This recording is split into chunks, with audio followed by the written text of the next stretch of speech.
ان کے سروں کے اوپر سے کھولتا ہوا پانی ڈالا جائے گا.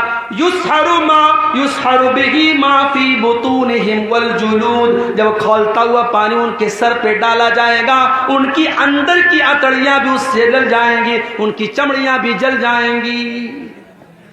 یہ جہنم کا عذاب ہوگا میرے بھائی. اور جانتے ہو دنیا میں کہیں زخم ہو جاتا ہے نا تو زخم کے اندر پیپ بھر جاتا ہے, پیلا پیلا پیپ. ہمارے یا اس کو مواد بولتے, پتہ نہیں آپ کے بنگلہ میں کیا بولتے ہیں, پیپ اور مواد اس کو کہا جاتا ہے. جہنمیوں کو وہ پیپ اور مواد پلایا جائے گا.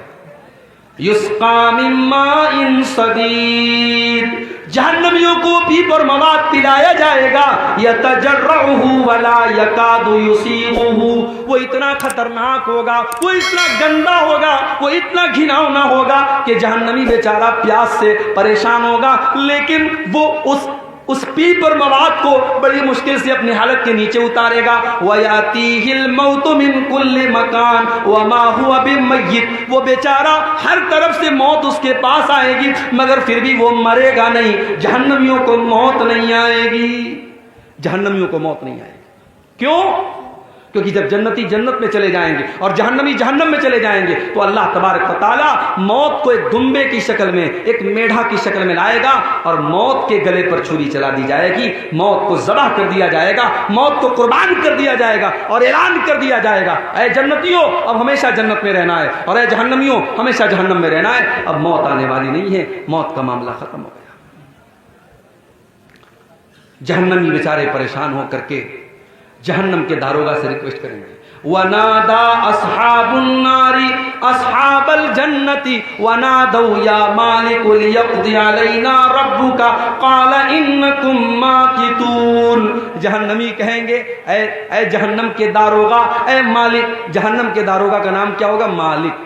جنت کے داروغہ کا نام رضوان اور جہنم کے داروغہ کا نام مالک. تو کہیں گے اے مالک, اے جہنم کے داروغہ, اپنے رب سے کہہ دو ہمیں ایک بار مار دے, ہمیں ایک بار موت دے دے. یہ تل تل نہ مارے, یہ بار بار نہ مارے, یہ قسطوں میں نہ مارے, ایک بار ہمیں مار کے کام ختم کر دے. جہنم کا داروغہ کہے گا قال انکم ماکثون. اے جہنمیوں تمہیں ہمیشہ ہمیشہ اسی جہنم میں رہنا ہے, تمہیں موت آنے والی نہیں ہے. اللہ اکبر. کتنے پتھر دل ہو گئے ہم لوگ. اس جہنم کے بارے میں ہم سنتے ہیں, پڑھتے ہیں, ہم دعا بھی کرتے ہیں اللہ سے ربنا آتنا فی الدنیا حسنہ وفی الآخرۃ حسنہ وقنا عذاب النار. اے اللہ جہنم کے عذاب سے بچا لے. ہم دعا بھی کرتے ہیں مگر اس جہنم سے بچنے کی کوشش نہیں کرتے.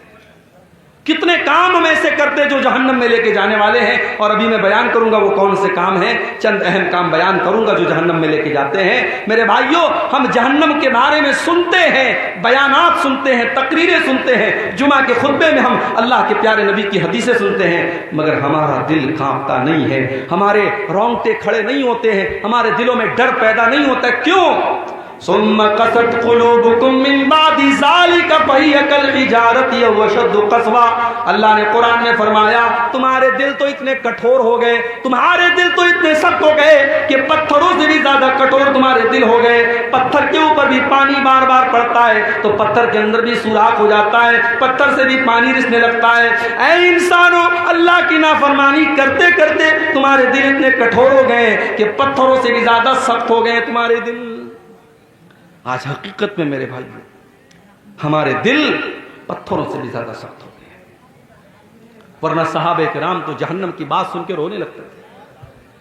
جہنم کی بات سن کر کے صحابہ کرام رونے لگتے تھے.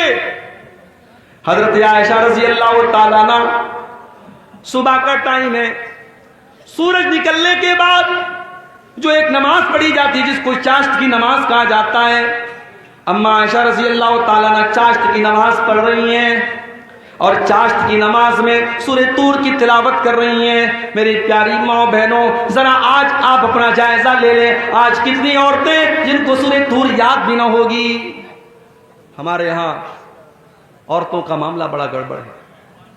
دین کی تعلیم نہ کے برابر ہے, یا تو مدرسے میں پڑھے گی یا بالکل نہیں پڑھے گی. جو لڑکیاں مدرسے میں پڑھتی ہیں ان کو تو جانکاری ہے دین کی, جو مدرسے میں نہیں جاتی ان کو بالکل جانکاری نہیں. حضرت عائشہ چاشت کی نماز پڑھ رہی ہیں، سورہ طور کی تلاوت کر رہی ہیں، اور سورہ طور کی تلاوت کرتے ہوئے حضرت عائشہ اس آیت پر پہنچتی ہیں، جب جنتی جنت میں جائیں گے تو جنتی اللہ کا شکر ادا کریں گے اور کہیں گے فمن اللہ علینا ووقانا عذاب السموم، اے اللہ تیرا بہت بڑا احسان ہے ہمارے اوپر، تو نے جہنم کی آگ سے ہم کو بچا لیا، تو نے جہنم کی عذاب سے ہم کو بچا لیا۔ اما عائشہ جب اس آیت پر پہنچتی ہیں تو رونے لگتی ہیں اور بار بار اسی آیت کو ریپیٹ کرنے لگتی ہیں، بار بار اسی آیت کو دہرانے لگتی ہیں، فمن اللہ علینا ووقانا عذاب السموم، اے اللہ تیرا بہت بڑا احسان ہمارے اوپر، تو نے جہنم کی آگ سے ہم کو بچا لیا۔ حضرت عائشہ کے ایک بھانجے تھے، ان کا نام عروہ تھا، وہ اپنی خالہ سے ملنے آئے، دیکھا خالہ نماز پڑھ رہی ہیں اور بار بار اسی آیت کو دہرا رہی ہیں، انہوں نے سوچا میں چلا جاتا ہوں، بعد میں آ جاؤں گا۔ کہتے میں مارکیٹ میں گیا، میں نے سودا خریدا، میں نے سامان خریدا، 1-2 گھنٹے کے بعد اپنا سامان خریدنے کے بعد، اپنا کام کرنے کے بعد جب میں دوبارہ اپنی خالہ کے گھر گیا، میں نے دیکھا وہی حالت ہے، خالہ نماز میں کھڑی ہیں، آنکھوں سے آنسو بہ رہے ہیں، اور خالہ بار بار اسی آیت کو دہرا رہی ہیں، فمن اللہ علینا ووقانا عذاب السموم۔ جنتی کہیں گے اے اللہ تیرا بہت بڑا احسان ہمارے اوپر ہے، تو نے جہنم کی آگ سے ہم کو بچا لیا۔ ہمارے اور آپ کے اندر یہ جذبہ کب پیدا ہوگا میرے بھائی؟ جہنم کی آگ سے بچنے کی ہم تیاری کب کریں گے؟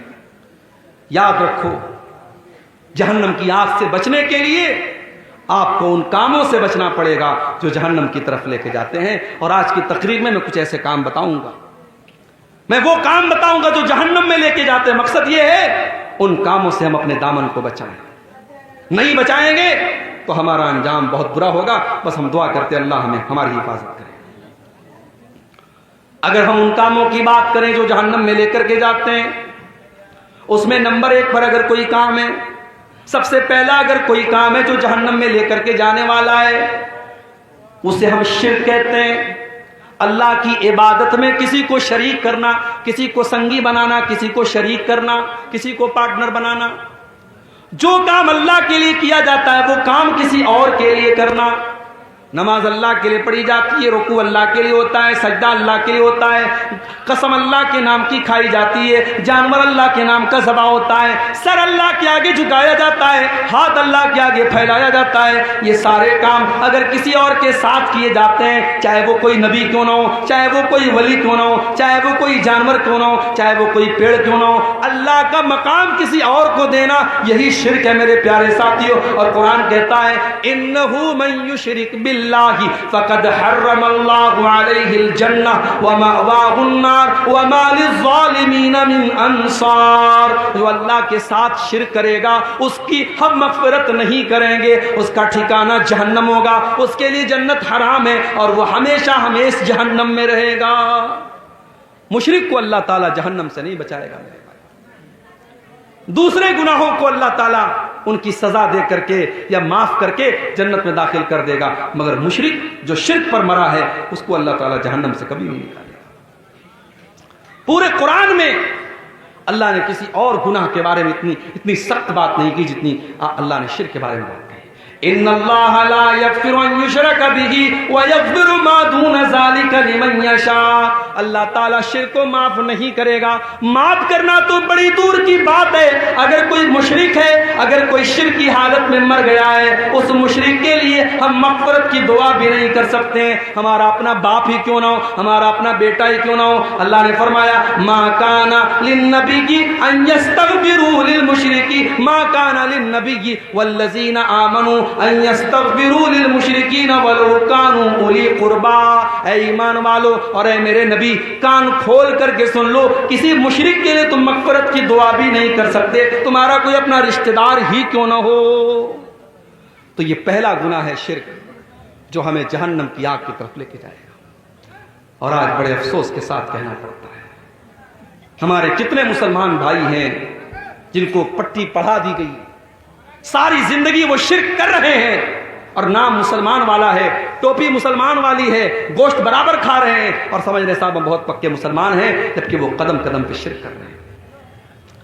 میرے پیارے ساتھیوں اتنا خطرناک گناہ ہے یہ شرک اتنا خطرناک گناہ ہے یہ شرک کہ اگر انسان شرک کر کے اللہ تعالیٰ کیا گیا ہے، وہ نماز لاکھوں پڑھ کے گیا ہو، وہ روزہ لاکھوں رکھ کے گیا ہو، اس نے سینکڑوں حج اور عمرے کر لیے ہو، اللہ فرماتا ہے اپنے نبی سے قرآن میں کہ اے نبی آپ بھی سن لیجئے، اے نبی لئن اشرکت لیحبطن عملک ولتکونن من الخاسرین، اے نبی اگر آپ نے بھی شرک کر دیا تو آپ کی بھی ساری نیکیاں برباد ہو جائیں گی، آپ کی ساری عبادتیں برباد ہو جائیں گی۔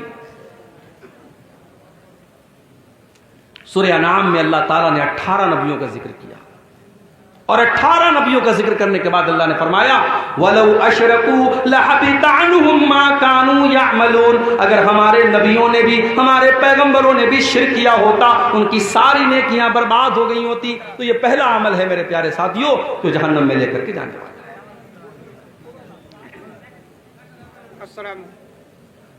السلام علیکم۔ ہوٹل کا ٹوکن 100 کے بجائے 80 ہو گیا ہے اور کھانا بچا ہوا ہے، جن حضرت کو کھانے کی ضرورت ہے وہ جا کے کھا سکتے ہیں۔ 100 کے بجائے 80 ہو گیا ہے، جن حضرت کو کھانے کی ضرورت ہو وہ جا کے کھا سکتے ہیں۔ دوسرا گناہ جو انسان کو جہنم کی طرف لے کے جاتا ہے، شرک آپ نے سن لیا، اب شرک ہی سے ملتا جلتا ہے گناہ کفر کرنا۔ شرک کیا ہے؟ اللہ کی عبادت میں کسی کو شریک کرنا۔ کفر کیا ہے؟ اللہ کو نہ ماننا یا رسول کو نہ ماننا، یا جن باتوں پر ایمان لانا ضروری ہے ان میں سے کسی بات کا انکار کرنا۔ مثال کے طور پر آدمی اللہ کو مانتا ہے، رسول کو نہیں مانتا، یا رسول کو مانتا اللہ کی کتابوں کو نہیں مانتا، یا اللہ کی کتابوں کو مانتا ہے اللہ کے فرشتوں کو نہیں مانتا، یا فرشتوں کو مانتا ہے تقدیر کو نہیں مانتا، تقدیر کو مانتا ہے قیامت کو نہیں مانتا۔ جتنی چیزوں پر ایمان لانا ضروری ہے، انیوار ہے، کمپلسری ہے، ان چیزوں میں سے کسی چیز کا انکار کرنے والا کافر ہے، اور کافر بھی جنت میں نہیں جائے گا، جہنم میں جائے گا۔ وَمَن يَكْفُرْ بِالْإِيمَانِ فَقَدْ حَبِطَ عَمَلُهُ، جو اللہ تعالیٰ کے اوپر ایمان لانے والی کسی چیز کا انکار کرے گا، فقد حبط عملہ، اس کے سارے عمل برباد ہو جائیں گے، وَهُوَ فِي الْآخِرَةِ مِنَ الْخَاسِرِينَ، اور آخرت میں وہ نقصان اٹھانے والوں میں سے ہوگا۔ قرآن میں بار بار اللہ کہتا ہے ہم نے کافروں کے لیے جہنم تیار کے رکھی، ہم نے کافروں کے لیے جہنم تیار کر کے رکھی۔ جو کافر ہوگا، جو کفر کرے گا، اس کے لیے جنت حرام ہے اور جہنم میں وہ داخل ہوگا۔ اور آگے بڑھیے، جہنم میں لے کر کے جانے والی ایک اور چیز ہے اللہ کا مذاق اڑانا، اللہ کے رسول کا مذاق اڑانا، فرشتوں کا مذاق اڑانا، قرآن کا مذاق اڑانا، شریعت کا مذاق اڑانا۔ اگر آپ نے شریعت کی کسی چیز کا مذاق اڑایا تو یہ چیز بھی آپ کو اللہ کی جنت سے دور کر دے گی۔ اللہ نے قرآن میں فرمایا قُلْ أَبِاللَّهِ وَآيَاتِهِ وَرَسُولِهِ كُنْتُمْ تَسْتَهْزِئُونَ، اے نبی آپ کہہ دیجئے منافقوں سے، کافروں سے، کیا تم اللہ کا مذاق اڑاتے ہو؟ کیا تم اللہ کی آیتوں کا مذاق اڑاتے ہو؟ کیا تم اللہ کے رسول کا مذاق اڑاتے ہو؟ لا تعتذروا قد کفرتم بعد ایمانکم، اے کافرو تم جتنا بھی بہانہ کر لو، اے منافقو تم جتنا بھی بہانہ کر لو، جب تم نے اللہ کا مذاق اڑا لیا، جب تم نے رسول کا مذاق اڑا لیا، جب تم نے اللہ کے فرشتوں کا مذاق اڑا لیا تو تم کافر ہو گئے، تم برباد ہو گئے۔ اس لیے اللہ اور اس کے رسول کا مذاق اڑانے والا کافر ہو جاتا ہے۔ تو جب مذاق اڑانے والا کافر ہو جاتا ہے تو جو نبی کو گالی دیتا ہے، جو نبی کو برا بھلا کہتا ہے، جو نبی پر تانے مارتا ہے، اب ذرا سوچو اس کا انجام کیا ہوگا۔ اللہ کے نبی کے دور میں ایک آدمی اسلام قبول کرتا ہے، مسلمان ہوتا ہے، پڑھا لکھا تھا۔ اللہ کے نبی نے اسے ڈیوٹی سونپی کہ قرآن جب اترے تو اس قرآن کو لکھنے والے صحابہ میں آپ نے اس انسان کو بھی شامل کر دیا کہ جب قرآن اترے تو تم لکھ لیا تھا۔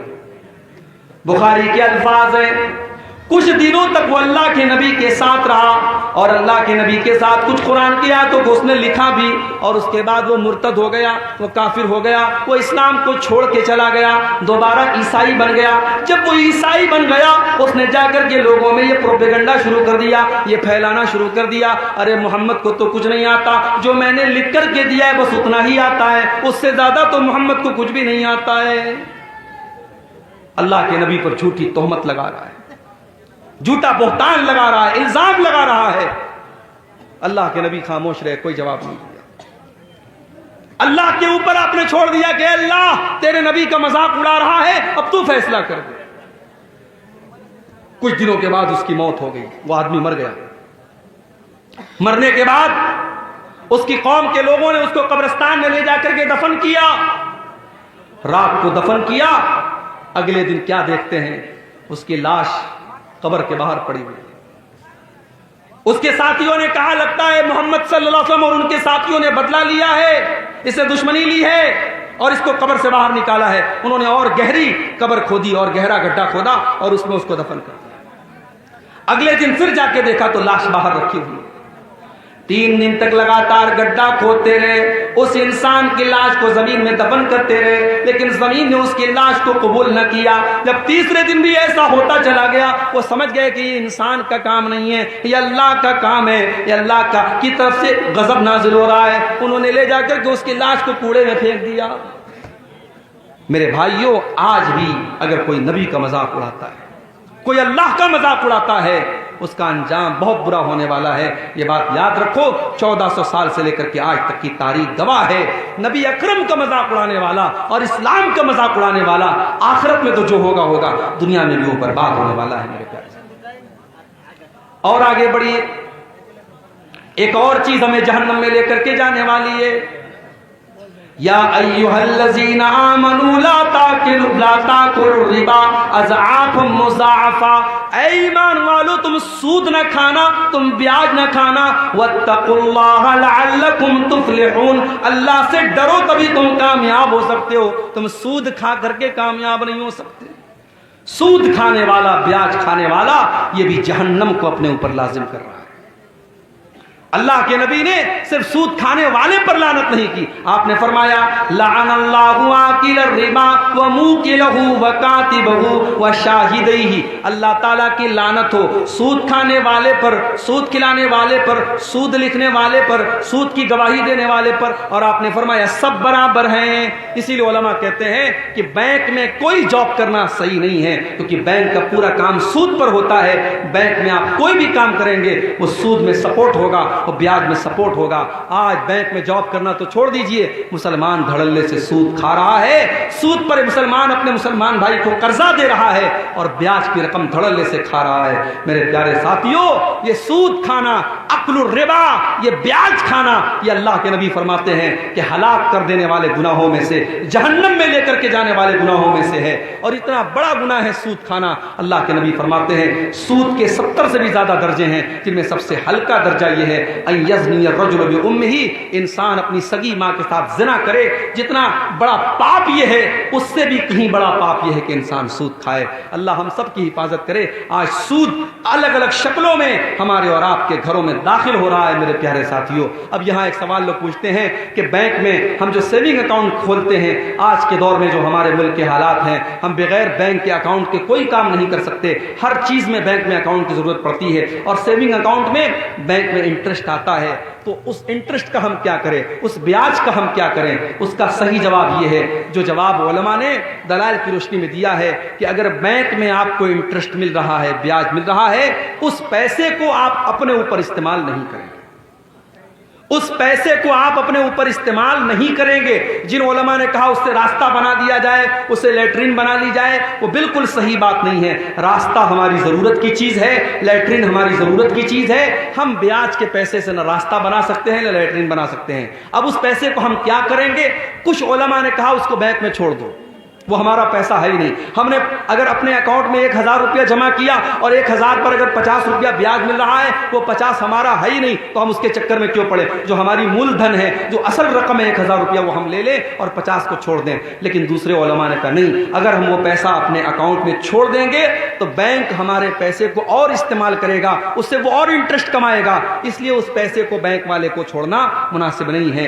ہم اس پیسے کو نکالیں گے، اس کا کیلکولیشن کریں گے، اس کا حساب کریں کریں گے اور اس پیسے کو ہم کسی غریب آدمی کو, کسی ضرورت مند آدمی کو, کسی بیمار کو ہم علاج کے لیے دے دیں گے, کسی ضرورت مند کی ضرورت کے لیے دے دیں گے, اس مقصد کے ساتھ کہ وہ پیسہ استعمال ہو جائے, اور وہ پیسہ ہم اپنے ذاتی استعمال میں نہیں لائیں گے اور نہ اس پر کسی ثواب کی امید رکھیں گے. چونکہ مجبوری ہے, پیسے کو ضائع بھی نہیں کیا جا سکتا, پیسے کو برباد بھی نہیں کیا جا سکتا, تو اس سود کے پیسے کو نکال کر کے ہم کسی غریب وغیرہ کو دے دیں گے. اب چاہے وہ غریب مسلمان ہو, غیر مسلم ہو, ہم کسی کو بھی دے سکتے ہیں. اب اگر کوئی پوچھتا ہے کہ وہ تو حرام پیسہ ہے, ہم کسی مسلمان غریب کو کیوں دے سکتے ہیں؟ جب آپ نے دے دیا تو اب وہ اس کے لیے حرام نہیں ہے, وہ آپ کے لیے حرام تھا, آپ کو بیاج کے طور پہ مل رہا تھا, آپ نے اس کو مدد کے طور پہ دیا ہے, اس کے لیے بیاج نہیں ہے. اس کو ایسے سمجھو جیسے کسی غریب کو آپ نے زکوٰۃ کا پیسہ دیا, اب وہ اس کے لیے زکوٰۃ ہے, مگر اسی زکوٰۃ کے پیسے سے اگر غریب کسی دوسرے مسلمان کو دعوت کھلاتا ہے تو اس دوسرے مسلمان کے لیے وہ کھانا جائز ہے, وہ اس کے لیے زکوٰۃ کی رقم نہیں ہے, زکوٰۃ کی رقم اس غریب کے لیے ہے. وہی مسئلہ یہاں پر اپلائی ہوگا, آپ کسی بھی غریب کو وہ بیاج کا پیسہ دے کر کے اپنی جان چھڑا سکتے ہیں. اور آگے بڑھیے, جہنم میں لے کر کے جانے والی ایک اور چیز ہے میرے پیارے ساتھی, اور وہ کیا ہے؟ یتیم کا مال کھانا. یتیم کا مال کھانے والا بھی جہنم میں جائے گا, کیونکہ یتیم وہ بچہ ہے جس نے اپنے باپ کو کھویا ہے, اور باپ جب دنیا سے چلا گیا, باپ بہت بڑی دیوار ہوتا ہے, باپ بہت بڑا سایہ ہوتا ہے. جس بچے کا باپ مر جائے وہ بے سہارا ہو جاتا ہے. اس بے سہارا اور اس بے بس بچے کا حق مارنا یہ بڑی گھٹیا حرکت ہے. اور اللہ نے یتیم کا مال کھانے والوں کے بارے میں فرمایا, ان الذین یاکلون اموال الیتامی ظلما انما یاکلون فی بطونہم نارا. جو لوگ یتیم کا مال ناجائز طریقے سے کھا جاتے ہیں وہ اپنے پیٹ میں جہنم کی آگ بھر رہے ہیں اور انقریب وہ جہنم میں جائیں گے. اچھا, یتیم کا مال کھانے والا جہنم میں جائے گا, اور امام صاحب کا مال کھانے والا کہاں جائے گا؟ 5 ٹائم کی نماز پڑھانے والا مولوی جو دنیا کی سب سے خطرناک ڈیوٹی نبھا رہا ہے. دنیا میں سارا محلہ, سارا گاؤں سویا رہے, مسجد کا امام اگر کسی دن سویا رہ جائے اور فجر میں ٹائم سے نہ پہنچ پائے تو پورا محلہ گریبان پکڑ کے حساب لیتا, مولوی صاحب فجر میں آپ نہیں اٹھے, فجر میں آپ نہیں اٹھے. اور اس کو تنخواہ کتنی دیتے ہو؟ ابھی لیٹسٹ واقعہ ہوا ہے ہمارے اتر پردیش میں, کانپور میں ایک جگہ ہے, اس جگہ کا نام ہے پھپھوند. سنا ہوگا آپ نے, سوشل میڈیا پہ دیکھا ہوگا.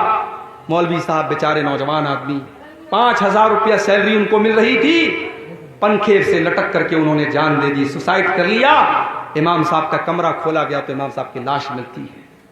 یہ قوم صرف یتیموں کا مال نہیں کھا رہی ہے, یہ قوم اپنے اماموں اور اپنے مسجدوں کے اماموں اور حافظوں کا بھی خون چوس رہی ہے. میرے پیارے ساتھیوں, اس قوم کے پاس شادی میں اڑانے کے لیے لاکھوں ہیں, حرام راستوں پہ خرچ کرنے کے لیے کروڑوں ہیں, اور مسجدوں میں ڈھنگ کے امام رکھنے کے لیے اس کے پاس تنخواہ کے پیسے نہیں. جب امام صاحب نماز پڑھاتے ہیں تو یہ قوم کہتی ہے امام صاحب تھوڑا اور اچھی قرات کیجیے. امام تلاش کرتی ہے تو سوچتی ہے کہ امام عبد الرحمن السدیس کا اور امام سعود الشریم کی آواز والا ہم کو امام مل جائے, اور تنخواہ کیا دے گی؟ 5,000 روپیہ. میرے پیارے ساتھیوں, اگر یتیم کا مال کھانے والا جہنم کی آگ میں جائے گا تو اپنے قوم کے مولویوں اور اماموں اور ٹیچروں کا خون چوسنے والے, ابھی کتنے ٹیچر ہیں مدرسوں میں, ان بیچاروں کی تنخواہ 4,000 5,000 روپیہ ہے, اور وہ 5,000 روپیہ تنخواہ بھی ان کو مدرسے کا مینجمنٹ کہتا ہے, مدرسے کے ناظم کہتے ہیں, مدرسے کی کمیٹی کہتی ہے کہ مولوی صاحب آپ کے پیسے کے برابر ہمارے پاس بجٹ میں پیسہ نہیں ہے, آپ جائیے چندہ کر کے لائیے, اسی میں سے آپ اپنی تنخواہ لے لیجئے. یعنی مولوی بیچارہ مدرسے میں پڑھائے بھی, اور اس کے بعد سیلری جب ملنے کا ٹائم آئے تو وہ چندہ کر کے اپنی سیلری لائے. میرے پیارے ساتھیوں, ڈوب مرے ہم, شرم سے ڈوب مرے, چولو بھر پانی میں ڈوب مرے. میرے نبی نے کہا تھا مزدور کو اس کا پسینہ سوکھنے کے پہلے اس کی مزدوری دے دو. یا مولوی اور ٹیچر اور معلم مہینہ بھر پڑھاتا ہے, اس کے بعد اس کی تنخواہ کا پیسہ ہمارے پاس نہیں ہوتا ہے. اور آج حالات یہ ہیں, لاک ڈاؤن کے بعد کتنے مولویوں نے مسجدوں میں پڑھانا بند کر دیا, مدرسوں میں پڑھانا بند کر دیا. کیوں؟ مسجد کی کمیٹی نے کہا مولوی صاحب لاک ڈاؤن لگائے, اب ہمارے پاس تنخواہ دینے کے لیے پیسہ نہیں ہے. مسجد کے ذمہ داروں نے کہا, مدرسے کے ذمہ داروں نے کہا, وہ مولوی بیچارہ جو جس نے آج تک کبھی رکشہ نہیں چلایا، جس نے آج تک کبھی ٹالی نہیں چلائی، جس نے آج تک کبھی ٹوٹو نہیں چلایا، اس مولوی کے سارے روزی روٹی کے راستے بند ہو گئے۔ اس نے لاک ڈاؤن میں قرضے لے لے کر اور لوگوں سے بھیک مانگ مانگ کر اپنے بچوں کا پیٹ پالا، اور جب لاک ڈاؤن ختم ہوا اس نے طے کر لیا اب کسی کی غلامی نہیں کرنا ہے، اب مسجد کی امامت نہیں کرنا ہے، اب مدرسے میں ٹیچر نہیں بننا ہے۔ اب آج وہ جا کے بزنس کر رہا ہے اور مزدوری کر رہا ہے، لیکن اس کا کہنا ہے کہ میں یہ غلامی نہیں کروں گا، میں مسجد میں امامت نہیں کراؤں گا۔ آج میرے پاس فون آتا ہے میرے بھائی، کبھی گجرات سے آتا ہے، کبھی ممبئی سے آتا ہے، کبھی دلی سے آتا ہے، شیخ عبدالغفار صاحب کوئی اچھی آواز والا امام بتا دیجئے، کوئی اچھی تقریر کرنے والا جمعہ کا خطیب بتا دیجئے، کوئی اچھا قرآن پڑھانے والا حافظ بتا دیجئے۔ آج ہندوستان میں لاکھوں مدرسے ہیں، ہر سال ہزاروں حافظ اور قاری اور عالم بن کے نکل رہے ہیں، مگر میرے بھائیوں یہ حافظ اور یہ عالم یہ مدرسوں میں نہیں پڑھانا چاہتے، یہ مسجدوں میں امام نہیں بننا چاہتے۔ ان کی زندگی اتنی خراب کر دی گئی، اتنی بیکار کر دی گئی، اور ان کو اتنی کم تنخواہ دی جاتی ہے، اب اس لائن میں کوئی آنا نہیں چاہتا ہے۔ میرے پیارے ساتھیوں، اگر یتیم بے بس ہے، اگر یتیم بے سہارا ہے اور یتیم کا مال کھانے والا، اللہ قرآن میں کہہ رہا ہے کہ اس کے پیٹ میں اس حرام خور کے پیٹ میں جہنم کی آگ بھری جائے گی۔ تو جو ان علماء کا، ان مسجدوں کے اماموں کا اور ان مدرسے کے مولویوں اور حافظوں کا پیسہ کھا جاتے ہیں اور ان کا خون چوستے ہیں، وہ بھی اپنے انجام کے لیے تیار رہیں، ان کا انجام بھی بہت برا ہونے والا ہے۔ اور آگے بڑھیے، ایک اور چیز ہے جو جہنم میں لے کر کے جاتی ہے، وَلَا تَقْرَبُوا الزِّنَا، زنا کے قریب نہ جانا، بدکاری کے قریب نہ جانا۔ تم جب جوان ہو گئے، بالغ ہو گئے، ہم نے شادی کا سسٹم رکھا، ہم نے نکاح کا سسٹم رکھا، تم نے نکاح کیوں نہ کر لیا، تم نے شادی کیوں نہ کر لی، تم نے زنا کیوں کیا، تم نے ناجائز طریقے سے سمبند کیوں بنایا، تم نے ناجائز طریقے سے اپنی خواہشات کو پورا کیوں کیا۔ وَلَا تَقْرَبُوا الزِّنَا، زنا کے قریب نہ جانا، إِنَّهُ كَانَ فَاحِشَةً وَسَاءَ سَبِيلًا، یہ زنا کا راستہ بڑا گندا راستہ ہے، بڑا برا راستہ ہے۔ اللہ کے نبی جب فجر کی نماز پڑھاتے تھے، فجر کی نماز پڑھا کے مصلی پر بیٹھے رہتے تھے اور صحابہ سے پوچھتے تھے، صحابہ کیا آج آپ لوگوں نے کوئی خواب دیکھا ہے، کوئی سپنا دیکھا ہے؟ اگر کوئی صحابی کوئی سپنا دیکھتے تھے، کوئی خواب دیکھتے تھے، بیان کرتے تھے، اور کبھی کبھی اللہ کے نبی اپنا بھی خواب بیان کرتے تھے۔ ایک دن آپ نے اپنا خواب بیان کیا، میں سویا ہوا تھا، 2 فرشتے میرے پاس آئے اور مجھے لے کر کے گئے اور بہت ساری چیزیں مجھے دکھائیں۔ جب میں چل رہا تھا ان فرشتوں کے ساتھ تو میں نے دیکھا ایک جگہ ایک تندور بنا ہوا ہے۔ اب پتہ نہیں تندور کو آپ کی بنگلہ زبان میں کیا بولتے ہیں، جو روٹی جہاں بنتی ہے، جس دکان پہ آپ نے دیکھا ہوگا ایک چولہا ٹائپ کی ایک چیز ہوتی ہے جس کے اندر روٹی کو پکاتے ہیں، اس کو تندور بولتے ہیں۔ تو اللہ کے نبی نے کہا کہ میں نے تندور کے جیسی ایک چیز دیکھی، فَإِذَا فِيهِ لَغَةٌ وَأَصْوَاتٌ، میں نے دیکھا کہ اس کے اندر سے چلانے کی آواز آ رہی ہے، اس کے اندر سے چیخنے کی آواز آ رہی ہے۔ میں نے فرشتوں سے پوچھا یہ کن لوگوں کی آواز ہے؟ فرشتوں نے کہا بھی آپ آگے چلیے، ہم بعد میں بتائیں گے۔ جب بعد میں اللہ کے نبی نے پوچھا وہ کس کی آواز تھی، تو فرشتوں نے کہا ہؤلاء الزناة والزوانی، اے اللہ کے نبی یہ زانیوں، یہ زناکار مردوں کی اور زناکار عورتوں کی آواز تھی، ان کے نیچے سے جہنم کی آگ کا انگارہ اور جہنم کی آگ ان کی شرمگاہ کے اندر داخل ہوتی ہے، اور اس کرتوت کی سزا ان کو اس طریقے سے برابر جہنم میں ملتی رہے گی کہ ان کو ایک تندور میں ڈالا جائے گا، اور جس طریقے سے تندور میں کسی چیز کو پکایا جاتا ہے، ان حرام کھوروں، ان زانیوں اور ان بدکاروں کی شرمگاہ میں آگ کے شعلے جائیں گے اور وہ چلائیں گے اور چیخیں گے۔ اللہ کے نبی نے یہ عذاب کا منظر دیکھا تھا۔ آج حالات کیا ہے میرے بھائی؟ آج حالات یہ ہے، اسی سیمانچل میں لوگوں نے مجھے بتایا کہ کتنے لڑکی اور لڑکی جب ناجائز تعلق بنا لیتے ہیں اور پکڑے جاتے ہیں تو پنچایت یہ فیصلہ سناتی ہے کہ لڑکا اور لڑکی دونوں نے غلط کام کیا ہے، لیکن سزا لڑکے کو دی جائے گی۔ لڑکے پر 1 لاکھ روپے کی پینالٹی لگائی جاتی ہے اور وہ 1 لاکھ لڑکا اس لڑکی کے گھر والوں کو دیتا ہے۔ اور مجھے یہاں تک لوگوں نے بتایا کہ بعض بے غیرت اور بے شرم لڑکیاں اس کو پیشہ بنا لیتی ہیں اور الگ الگ لڑکوں کو پھنساتی ہیں، اور جب یہ معاملہ جب یہ پنچایت میں جاتا ہے تو یہی فیصلہ سنایا جاتا ہے کہ لڑکا 1 لاکھ روپیہ جو ہے اس کو دے، اور اس طریقے سے اس کا کام چلتا ہے۔ میرے بھائیوں، زناکار مرد اور زناکار عورت یہ دونوں سوسائٹی کے لیے بہت بڑا عذاب ہیں۔ اللہ نے سورہ نور کے اندر فرمایا الزانیۃ والزانی فاجلدوا کل واحد منہما 100 جلدہ، زناکار مرد کو اور زناکار عورت کو اگر وہ کنوارے ہیں تو 100 کوڑے کی سزا دے دو، 100 کوڑے ان کو مارو، دو اور جب یہ سزا دو تو کسی بند کمرے میں مت دو. اللہ نے فرمایا وَلْيَشْهَدْ عَذَابَهُمَا طَائِفَةٌ مِّنَ الْمُؤْمِنِينَ. زناکار مرد کو اور زناکار عورت کو کھلے عام یہ سزا دی جائے. اگر وہ کنوارا ہے تو 100 کوڑے کی سزا دی جائے گی اور شہر سے نکال دیا جائے گا 1 سال کے لیے. اور اگر شادی شدہ ہے, اگر لڑکی شادی شدہ ہے, اگر لڑکا شادی شدہ ہے تو شریعت کا یہ فیصلہ ہے کہ اس کو رجم کر دیا جائے گا, اس کو پتھروں سے مار مار کے ختم کر دیا جائے گا, اس کو سزائے موت دے دی جائے گی. اور مجھے اسٹیٹمنٹ یاد آتا ہے راج ٹھاکرے کا, جب دلی میں نربھیا کانڈ ہوا تھا اور ایک لڑکی کو 18-19 سال کی لڑکی کو چلتی بس میں اس کے ساتھ ریپ کیا گیا اور اس کی شرمگاہ میں بڑی بے رحمی سے اس کو زخمی کیا گیا اور اس کے ساتھ جانوروں جیسا سلوک کیا گیا, تو اس میڈیا میں وہ کانڈ بہت زیادہ پھیلا تھا. اس وقت راج ٹھاکرے نے ایک اسٹیٹمنٹ دیا تھا, اس نے کہا تھا کہ اگر زنا کی سزا اور بلاತ್ಕಾರ کی سزا وہ دے دی جائے جو اسلام نے مقرر کی ہے اور جو قرآن نے بتائی ہے تو شاید یہ ریپ کے کیس بند ہو جائیں گے. مگر ایک بات مجھے کہنے دیجئے کہ عدالت کی نظر میں ریپ کیا ہے؟ لڑکا لڑکی کے ساتھ زبردستی کرے تو یہ ریپ ہے. لیکن اسلام کی نظر میں اگر انلیگل طریقے سے, غیر قانونی طریقے سے اگر لڑکا لڑکی بغیر شادی کے, بغیر میرج کے اگر آپس میں سمبند بناتے ہیں تو یہ ریپ ہی کہلائے گا, یہ زنا ہی کہلائے گا اور دونوں کو سزا دی جائے گی. اگر آپس کی سہمتی سے یہ کام ہو رہا ہے تو دونوں کو سزا دی جائے گی, اور اگر لڑکا لڑکی کے ساتھ زبردستی کر رہا ہے تو لڑکی کو سزا نہیں دی جائے گی لیکن لڑکے کو سزا دی جائے گی.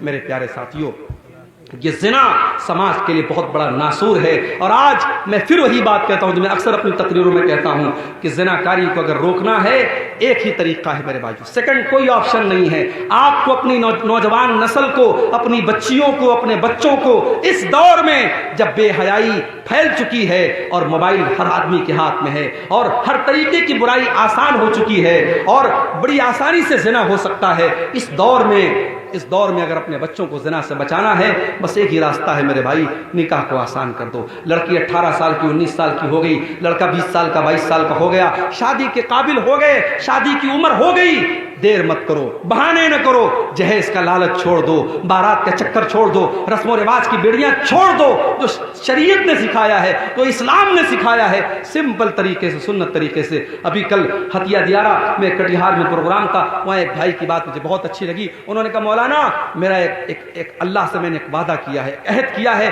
دعا کیجیے اللہ مجھے اس عہد پر قائم رکھے. انہوں نے کہا کہ میرے کئی بچے ہیں, 4 بیٹے ہیں, میں نے یہ سوچا ہے میں کسی بیٹے کی شادی میں 1 پیسہ جہیز نہیں لوں گا, اور کل اللہ کے یہاں جب جاؤں گا اللہ پوچھے گا کیا عمل لے کے آیا ہے, تو توحید کی بات میں بیان کروں گا کہ اللہ یہ عمل میرا تو قبول کر لے کہ جس سماج میں جہیز لینے کا چلن تھا اور لوگ لالچ کرتے تھے, لاکھ روپے کی 10 لاکھ روپے کی ڈیمانڈ کرتے تھے, اے اللہ اس سماج میں نے 1 پیسہ جہیز نہیں لیا ہے, وہ عمل میں لے کر کے اللہ کے پاس جانا چاہتا ہوں. مولانا آپ میرے حق میں دعا کیجیے گا. مجھے بات بہت اچھی لگی, کاش یہ سوچ آپ کے میاں بازار کے اور اس جلسے میں اس مجلس میں بیٹھے ہر نوجوان کی اور اس کے گارجین کی ہو جائے. میرے پیارے ساتھیوں, آپ نکاح کو آسان کیجیے, آپ جہیز کا چکر چھوڑ دیجیے, بارات کا چکر چھوڑ دیجیے, اور پھر دیکھیے نکاح میں برکت ہوتی ہے کہ نہیں, پھر آپ کے گھر میں سکون آتا ہے کہ نہیں, پھر آپ کے گھر میں بھلائی آتی ہے کہ نہیں. آپ اگر زنا کو روکنا چاہتے ہیں تو آپ کو نکاح کو آسان کرنا پڑے گا.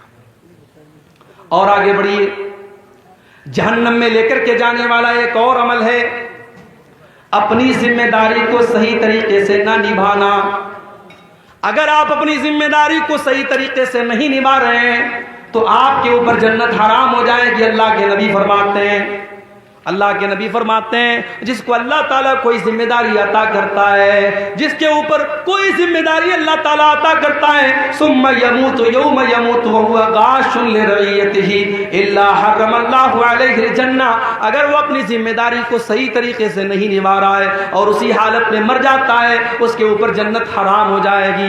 مدرسے کے ناظموں سن لو, مسجدوں کے متولیوں سن لو, اور گاؤں کے پردھانوں تم بھی سن لو, تمہارے کندھوں پر جو ذمہ داری ڈالی گئی ہے, اگر تم نے اپنی ذمہ داری کا حق ادا نہ کیا, اگر تم نے اپنی کرسی کا, اپنے پاور کا حق ادا نہ کیا, تم نے اپنی ذمہ داری کے ساتھ انصاف نہ کیا, اللہ کے نبی فرما رہے ہیں الا حرم اللہ علیہ الجنہ, ایسے انسان کے اوپر جنت حرام ہو جائے گی. اور یہاں ایک بات اور نوٹ کر لیجیے, جس طریقے سے مسجد کا متولی ایک ذمہ دار ہے, مدرسے کا سیکریٹری ایک ذمہ دار ہے, جس طریقے سے گاؤں کا پردھان ایک ذمہ دار ہے, اسی طریقے سے ہر گھر میں باپ اپنی اولاد کا ذمہ دار ہے.